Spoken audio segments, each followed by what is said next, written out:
Perkenalkan diri, nama saya Hendro, saya dosen di Fakultas Bahasa dan Sastra di UKSW. Kenapa saya kenalkan? Karena tampang saya sekarang berubah. Dulu aktif, jadi translator, berat 76, ganteng, rambut panjang, sekarang 62, rambut pendek. Ini untung karena sudah tidak kemo lagi. Saya sungguh mengucap syukur bisa hadir di sini membagi pengalaman ini dengan saudara-saudara. Ada dua hal yang ingin saya sampaikan. Yang pertama adalah bahwa kebanyakan kalau kita mendengar kesaksian itu sakit sembuh, jatuh miskin jadi kaya, tetangganya kebakaran, rumah saya sendiri enggak. Nah, tapi saya ini ingin membalik semuanya ini, saya ini masih sakit dan makin memburuk, saudara.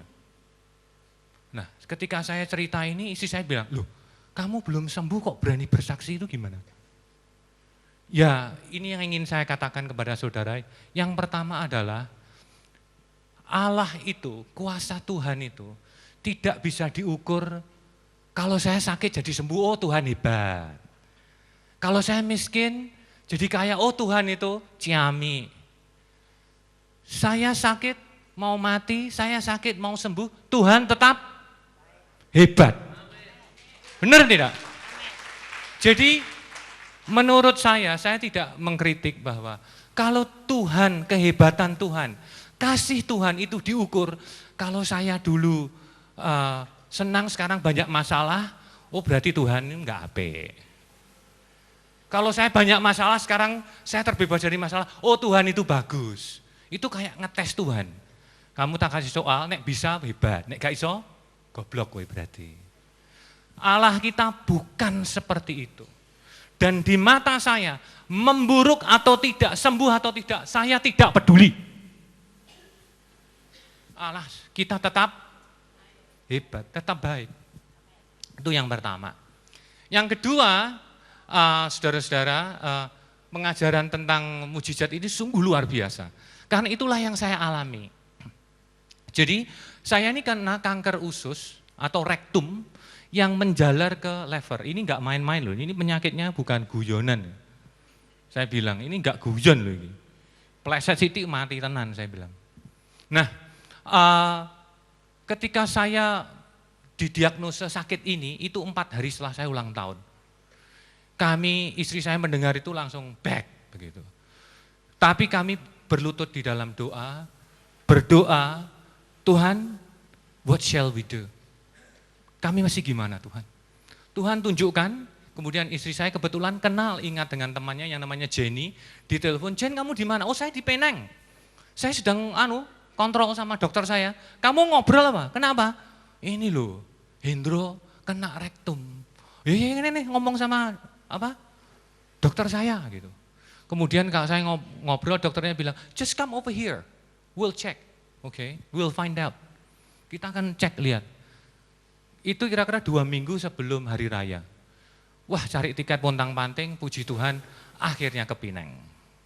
Di sana kami tinggal 1 minggu, dan memang sungguh luar biasa, Tuhan melawat, Tuhan berikan kami harus menginap di mana, ceknya di mana, yang kebetulan itu harus 10 hari, 3 hari selesai. Tapi itu bukan yang penting, saudara. Sejak itu saya di kemo terus. Di kemoni terus sampai 22 kali. Nah, mujizatnya di mana sekarang pertanyaannya? Nah, yang saya teringat yang dikatakan Bu Pendeta Lydia adalah hidup kudus, itu betul, saudara. Jadi pada hari keempat, kira-kira hari Kamis, kami menunggu hasil namanya PET scan untuk ngecek kankernya di mana saja. Itu saya antara tidur-tidur ayam gitu. Kemudian Tuhan itu datang. Kemudian bilang sama saya, loh, lah kok rumahmu penuh dengan lumpur? Bagaimana kamu mau buat pesta? Saya nggak bisa datang loh kayak gini. Saya bangun gitu, bagaimana saya mau buat pesta? Tempatnya kotor kayak gini. Saya bilang, Tuhan tidak bisa datang kalau hati kita tuh enggak bersih. Saya jadi matek gitu, oh iya ya. Bukan terus pengen Tuhan datang tapi jahat ininya dosa toh. Enggak bisa, Allah itu kudus, saudara. Itu yang saya ingat. Nah, hari Sabtu sebelum besoknya pulang, saya ini ya tidur-tidur ayam lagi. Ini nganggur di sana sudah pada pengangguran, tinggal semua sudah selesai, dinyatakan memang kena kanker bener, sudah di kemoterapi, tapi pesawatnya kan waktu itu enggak tahu ya, nunggu. Jumat itu sebenarnya sudah selesai semua lah, tapi tiketnya Minggu lah gimana. Nah, ya tidur-tidur ayam itu, ngobrol-ngobrol siang itu sama tidur. Saya ketemu Yesus lagi Tuhan. Saudara-saudara, Tuhan itu bilang begini, kenapa kamu mencari kesembuhan? Kenapa kamu tidak mencari aku? Saya mah teratap gitu saudara-saudara. Saya teringat, maaf ini saya sedikit ke belakang, waktu itu saya baru lengser jadi dekan saudara. Terus saya bilang, iya ya, saya itu dulu orang cari saya, minta tanda tangan gampang. Tapi kalau kamu kenal, gak usah minta tanda tangan, beasiswa tak wae kowe. Weh butuh apa meneh? Bos. Saya bilang, betul, jangan cari kesembuhan, cari bosnya. Don't look for the healing, look for the healer. Don't look at the salvation, look for the savior. Jangan cari keselamatan, cari yang menyelamatkan. Cari big bossnya. Dari situ saudara terus bergaul. Nah yang menarik adalah, yang saya ingin cepat saja adalah bahwa saya ketemu Pak Satrio, saya bilang, Pak, saya sudah mendapatkan mujizat. Mujizat saya itu banyak saudara. Dan Ibu katakan, Bu Pendeta Lydia, setiap hari, satu contoh aja cepat saudara. Saya itu kadang-kadang ke Poliklinik Satya Wacana, salah satu dokter di Satya bilang, Pak Hendro, Bapak itu orang paling kaya se-UKSW. Loh kok bisa? Loh Bapak itu kemo 22 kali, itu biayanya berapa itu Pak? Bapak itu kan dosen, kesehatannya itu loh, golongan saya itu 4A cukup tinggi, cuma 22 juta. Buat kemo sekali habis saudara, habis.